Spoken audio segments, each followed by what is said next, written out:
You know that feeling when you're just completely swamped, like juggling a million things, deadlines breathing down your neck, and the to-do list just keeps growing. Oh, absolutely. We've all been there. Completely overwhelmed. And in those moments, you sometimes wonder, right, is this just normal pressure? Or is it maybe something more? Like, could it be anxiety?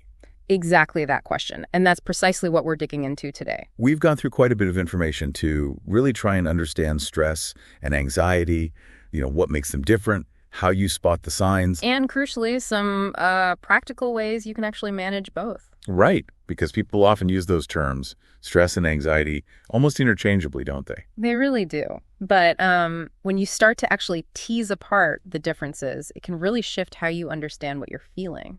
So the goal for this deep dive is kind of offering a clearer picture, highlighting those key distinctions. Yeah, exactly. Helping you recognize what might be going on and then offering some, initial strategies that could maybe make a difference. Okay, so let's kick off with stress. What do the sources really point to?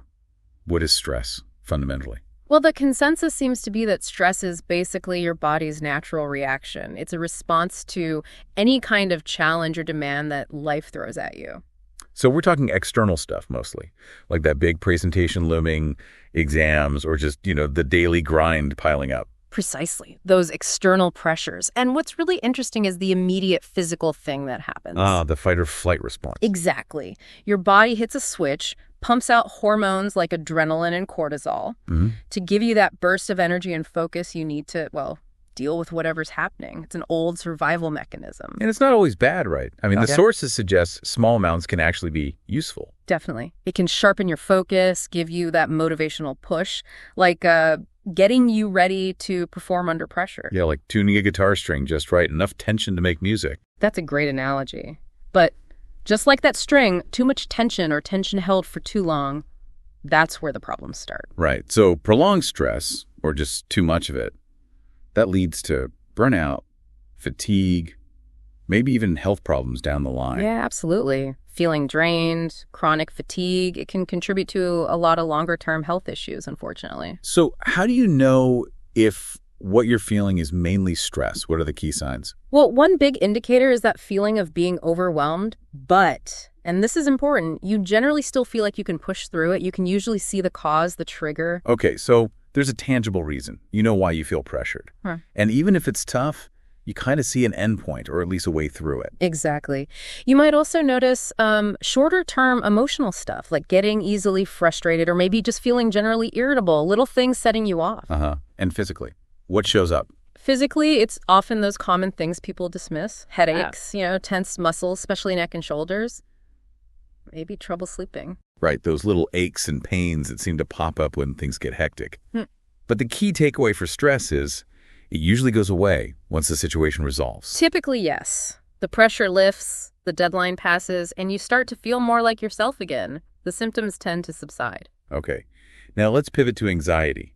How does that differ? The sources painted it as more internal. Yeah, that's a good way to put it. While stress is often that reaction to something outside, anxiety is generally seen as more of an internal experience. It's that persistent feeling of worry or unease. Even when there isn't an immediate, obvious threat. Right. Even when there's no clear danger right in front of you, it can just kind of linger. Like a background hum of worry that doesn't switch off easily, making it hard to relax or focus. Exactly. And that's a really significant difference from stress. Anxiety can really dig in. And interestingly, it can pop up even when objectively everything seems okay, like no specific crisis is happening. Yes. It might not be tied to a concrete trigger. Instead, it can be fueled by excessive thoughts about the future, the what ifs, or a fear of the unknown, or just this general sense of dread. Okay. And how do the signs of anxiety look different from stress? Well, you often see that constant worry or fear we mentioned, even when things seem fine on the surface. Racing thoughts are common, jumping from one concern to the next, making concentration really difficult. And the physical symptoms, sometimes more intense or persistent? Sometimes, yeah. Things like dizziness, a racing heart even when you're resting, shortness of breath.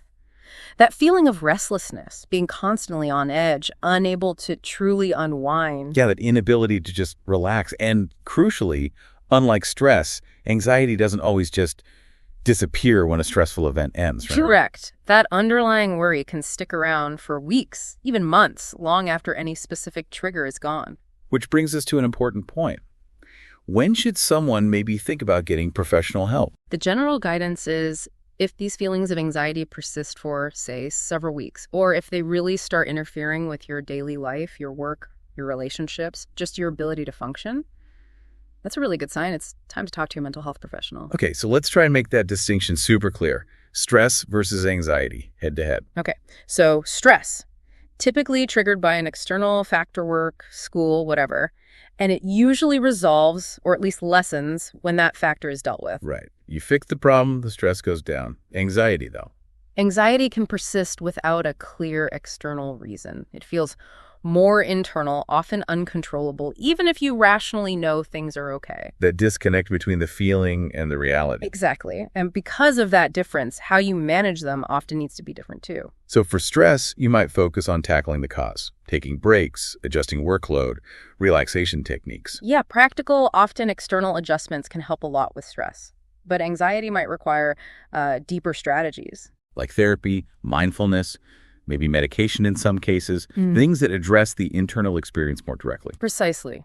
Things to help manage those persistent thoughts and feelings that aren't necessarily tied to an immediate external event. But the bottom line is, both affect your mind and body.